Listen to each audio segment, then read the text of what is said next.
Culturel 2.0. Aujourd'hui, on te fait un cadeau de Noël.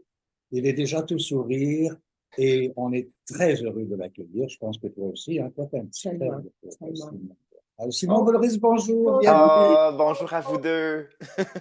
Je porte un vêtement de Noël pour l'occasion. Super. Écoute, un petit coup de génie. Moi, je considère ça comme ça, carrément, simplement. C'est ce nouveau livre que tu as fait paraître il y a quelques semaines à peine. C'est l'encyclopédie des arts. Mon encyclopédie des arts. Encyclopédie Petit, petit, des arts. Explique-nous le concept de ce livre.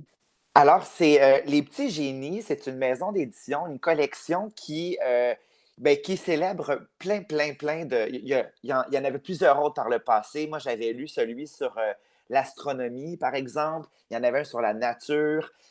Il y en avait sur plein de sujets. Et là, on m'a demandé, est-ce que tu serais partant de faire celui sur l'art? Et ça fait des années que les enfants me demandent de créer un documentaire. Puis je leur disais tout le temps, je suis pas assez calé pour créer un documentaire. Tu sais, j'ai pas un champ d'expertise en construction, en plantes, en quoi que ce soit. Mais s'il y en a un que je pouvais faire, c'est certainement celui sur les arts parce que vous le savez, j'adore les arts. J'en parle beaucoup dans toutes les tribunes qu'on m'offre à l'émission cette année-là. Je pense même qu'on m'a découvert en tant qu'amoureux d'art. Je parlais de tout. Mon mandat était très vaste et j'aimais beaucoup cette vastitude-là parce que j'aime autant parler de cinéma que de peinture, que de musique, que de littérature aussi, évidemment. Donc, j'ai un champ d'expertise large seulement en art. Donc, j'ai accepté et je me suis vraiment amusée. Et j'ai voulu, en fait, je suis allé voir la classification usuelle des 10 arts, la classification comme ça. Puis j'ai ajouté aussi, je me suis amusé à ajouter ceux qui pourraient éventuellement se glisser dans une plus vaste classification. Mais donc, c'est une célébration des arts. Mon regard sur ça et essayer de vulgariser parce que c'est pour les petits. Hein, c'est vraiment mon encyclopédie. Donc, c'est souvent le premier encyclopédie des enfants. Donc, c'est important pour moi d'être à hauteur d'enfant, de leur parler simplement c'est quoi, puis d'aborder plein de sujets.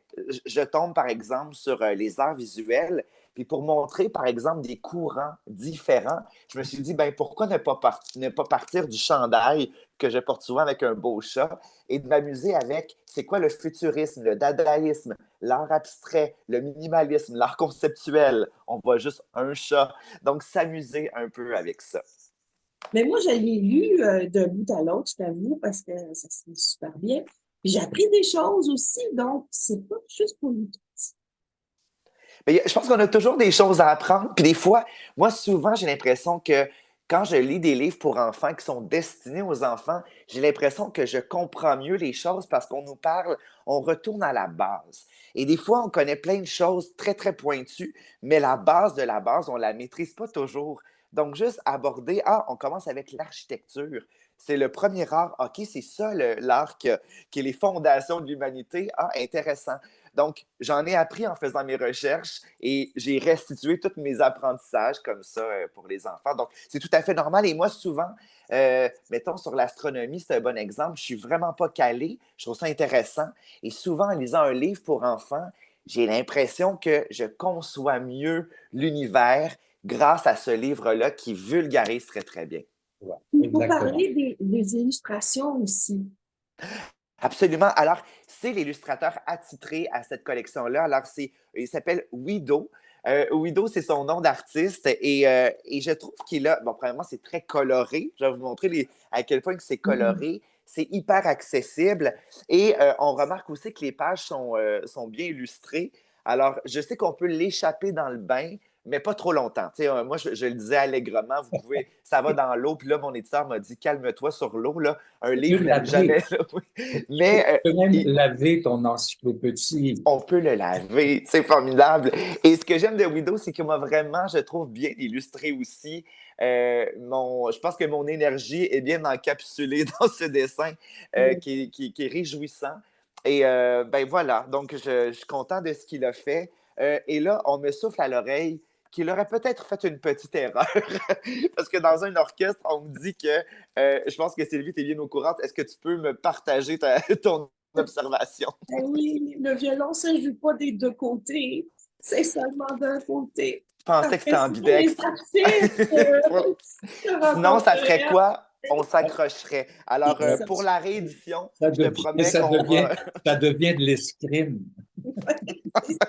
Mais c'est ça, c'est de la musique escrime pour. Une note J'adore un peu ça. plus sérieuse, une note un peu plus sérieuse, Simon. Depuis la trentaine d'années que je parle de culture, il y a toujours eu ce souci de dire les choses simplement, de les vulgariser, de les démocratiser. Et je trouve que ta carrière à date, en plus d'être un polydisciplinaire, un multidisciplinaire, tu as ce souci de dire simplement et directement les choses. Tu ne brodes pas autour du pot, comme on dirait l'autre, tu vas directement au plus précis et au plus important.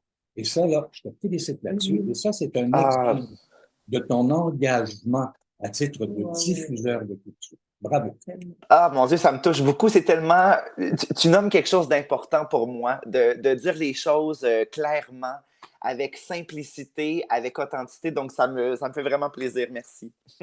Écoute, c'est un projet initial, c'est-à-dire que, bon, tu pourrais nous raconter la genèse de l'ensemble du projet, mais moi, ce qui m'importe, c'est la facilité avec laquelle ta communication passe. As-tu un secret en quelque part? Est-ce que tu as vu quelque chose dont on n'est pas au courant? Mais je pense que dans tout ce que. L'écriture en général, pour moi, j'aime l'aborder dans l'honnêteté. Et je pense que quand on pense à son lectorat, parce que c'est pas vrai un auteur n'est pas dans une tour d'ivoire. Un auteur est en communication. La communication, c'est tourner vers les autres.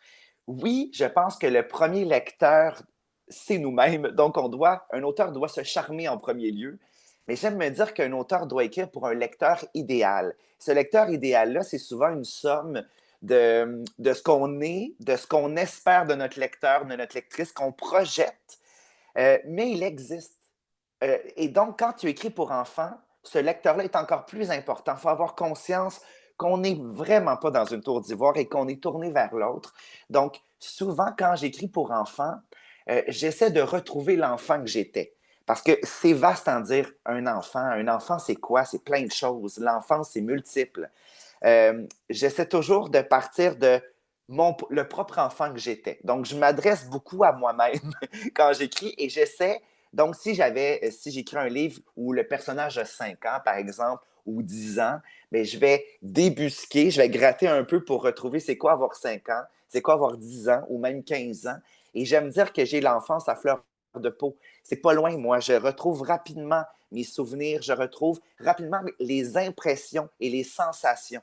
C'est beaucoup ça quand tu es jeune, c'est des sensations, c'est comment tu te positionnes par rapport aux autres.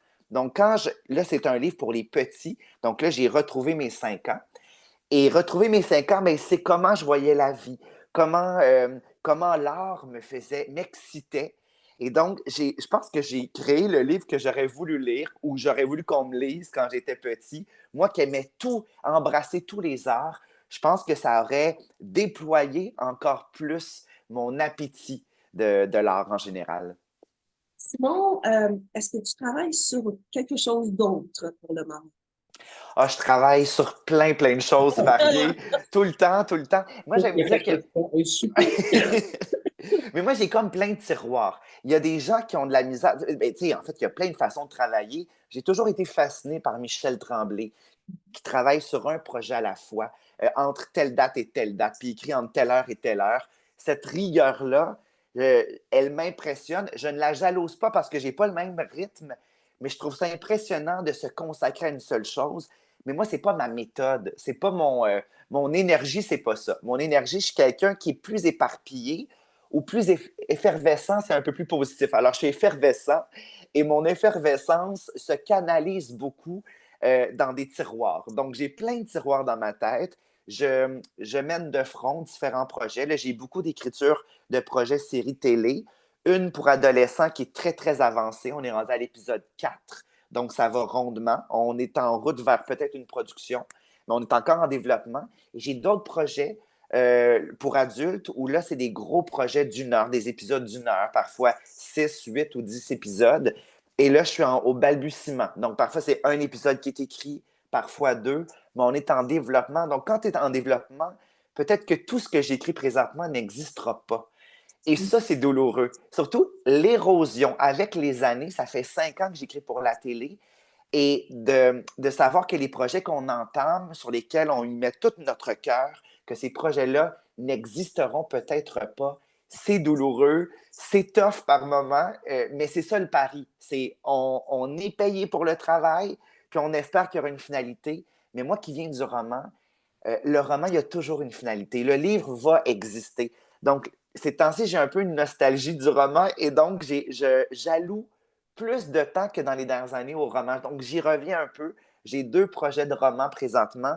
Je pourrais vous en nommer un qui m'emballe beaucoup et ça va vous faire sourire, je pense, mais je ne cuisine pas beaucoup. Et dernièrement, dans un souper, j'ai mis la main sur le livre que vous connaissez peut-être de Joanne Benoît qui s'appelle La cuisine micro-ondes. Alors, la cuisine micro-ondes, moi, le micro-ondes, c'est mon objet de cuisson idéal, mon électroménager préféré. Sans ça, je n'aurais pas subsisté parce que je cuisine très, très peu. Je cuisine surtout avec le micro-ondes. Donc, je pars de ce livre-là pour exprimer mon rapport à la nourriture et pour faire l'éloge du micro-ondes dans ma vie, j'ai utilisé le même pendant presque toute ma vie. Mes parents, quand je suis partie en appartement, m'ont donné leur mastodonte. Là, c'était immense. Je l'avais repeint en blanc pour donner une seconde vie. Et pour vrai, j'ai jamais maîtrisé vraiment les boutons, les touches. Alors, j'appuie tout le temps sur Popcorn. Popcorn, c'est parfait pour tout. Alors, si c'est congelé, je fais Popcorn 2 fois. Mais donc, je pars de mon rapport à la cuisson, qui n'a pas de bon sens, mais c'est ça. Donc, je travaille là-dessus présentement et sur un projet un peu atypique sur un des premiers contrats que j'ai eu quand je suis sorti de l'école de théâtre, parce que j'ai étudié en théâtre. Ça a été de divertir un critique de voiture pendant un trajet entre Montréal et Saint-Jean-sur-Richelieu pour le Festival des Montgolfières. Et, euh, et rapidement, il m'a démasqué parce qu'il m'avait vu à la télévision, il m'avait vu au théâtre. Et là, ça devient cette rencontre-là où je suis censé parler des Toyota. J'étais payé pour vendre les Toyota, de la publicité un peu théâtrale. Et finalement, il m'a démasqué vite et on a parlé d'art. Donc, c'est une rencontre sur l'art avec un critique de voiture et un jeune comédien qui commence. Je trouve ça super intéressant parce que l'art, vous le savez, ça touche tout le monde, y compris un critique de char. Donc, Je veux parler d'un projet sur lequel on a tous les deux eu la chance de j'admets ça. travailler, c'est-à-dire Passe-Partout symphonique Oui, avec l'Orchestre métropolitain. oui. Partout de cette expérience extraordinaire et je souhaite que tous les parents permettent à leurs enfants de voir ça parce que c'est toujours ben, il y a disponible des sur le petits, site de Télé-Québec. mais les petits-enfants qui vont venir à Noël, d'ailleurs, on a fait l'expérience des fois, Ouais. on a comme 3 regroupements dans le temps des fêtes et ça va être la diffusion Ouais. pendant l'heure complète de Passe-Partout qui va les enchanter encore une fois. Bravo Oui. pour ton travail. Ah, si vous savez à quel point... Tu as écrit le texte, tu as Oui. fait la mise en scène. Parle-nous de cette expérience ici. Ben, c'est un projet chouchou, vraiment, dans ma vie. Bon, il faut savoir que je suis de la génération du Passe-Partout original. Je suis né en 82. Donc, ça existait depuis déjà 5 ans quand je suis né, Passe-Partout.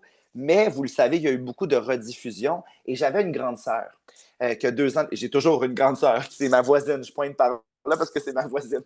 Alors, Vicky écoutait Passe-Partout et j'étais tout petit et je l'écoutais avec elle. Et donc, j'ai été biberonné avec Passe-Partout. Et surtout, comme j'étais tout petit, les musiques de Passe-Partout ont été déterminantes dans ma vie. Parce que quand on comprend moins bien les situations, la musique, vous le savez, c'est universel. Donc, tu n'as pas été tout petit, la musique s'inscrit en toi. Et j'ai l'impression que les premières musiques qui m'ont ravi, qui m'ont ému, c'était celles de Passe-Partout.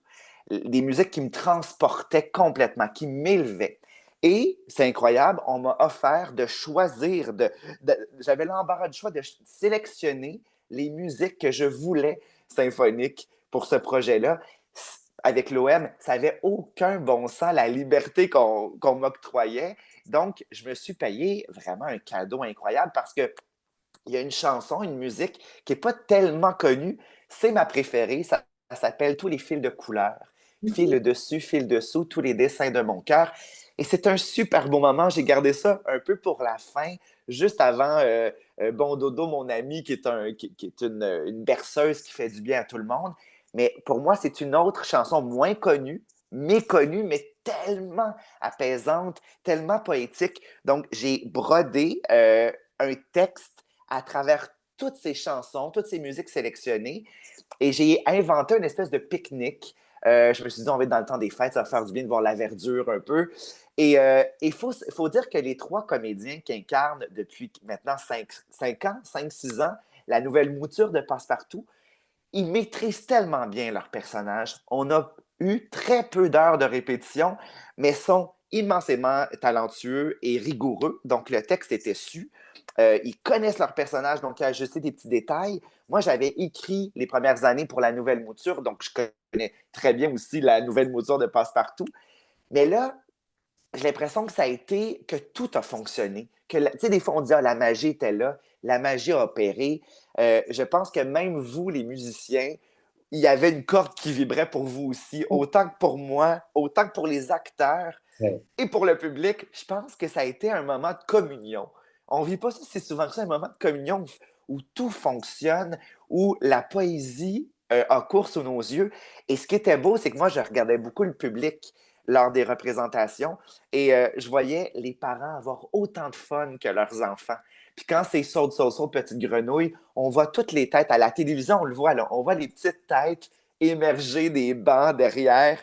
Il faut dire que Daniel Lorrain, qui a réalisé pour la télé, c'est incroyable comment il est allé chercher des plans magnifiques. Je ne sais même pas où se trouvaient les caméras, tellement on voit entre autres Mélanie, la chef d'orchestre, vous diriger. C'est tellement émouvant avoir accès à ça, avoir accès à l'émerveillement qu'elle a elle-même à diriger cette musique-là. Et en plus, et ça c'est magnifique, ils ont eu la belle idée, parce que vous le savez, il y a aussi les enfants réels dans l'émission, où on voit des enfants mettre en action le thème principal de l'épisode. Et bien là, on découvre les musiciens qui font découvrir leur instrument à des enfants qui sont venus à la Maison symphonique. Et moi, là, ces petites capsules-là, je trouve ça immensément poétique. C'est comme une petite bulle, puis on revient dans la musique, puis là, on voit, ah, je viens de découvrir la passion du musicien en action. Et ça, c'est très, très beau, ce que ça crée. On a utilisé les musiques de Gros, le compositeur, réarrangées, il faut le dire, par François Vallière, parce qu'il a fait un travail Incroyable.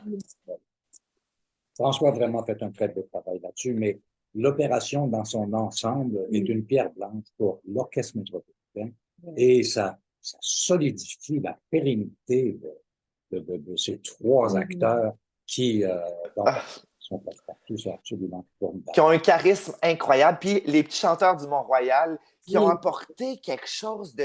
Pour moi, ça a donné...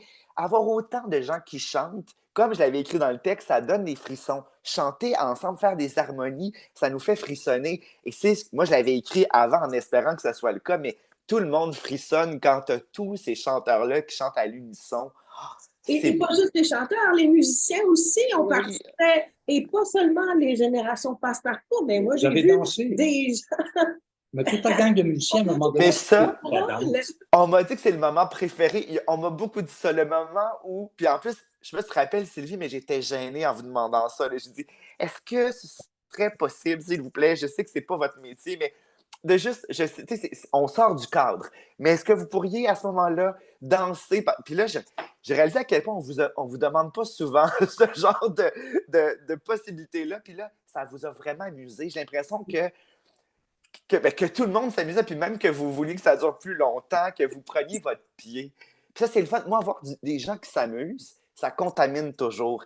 Et vous vous amusez pour vrai. Ce moment-là, je pense que ça dure 3-4 secondes, 5 secondes, mais c'est vraiment jouissif parce qu'on voit que vous vous amusez. Ah, c'est vrai. Simon, C'est je bon. t'en Pour filme. l'ensemble de ton Oui, œuvre, oui. chapeau, on est là, on te suit, on t'aime et on te souhaite euh, que plein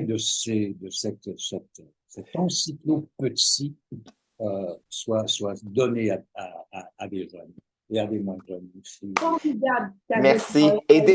d'éveiller l'art dans les vies. Voilà. Exactement. Exact. Hey, Merci. je vous remercie beaucoup. Passe de très belles fêtes, Simon. Pareillement. On se revoit en 2024. Oui, bien sûr. Bye bye. Merci.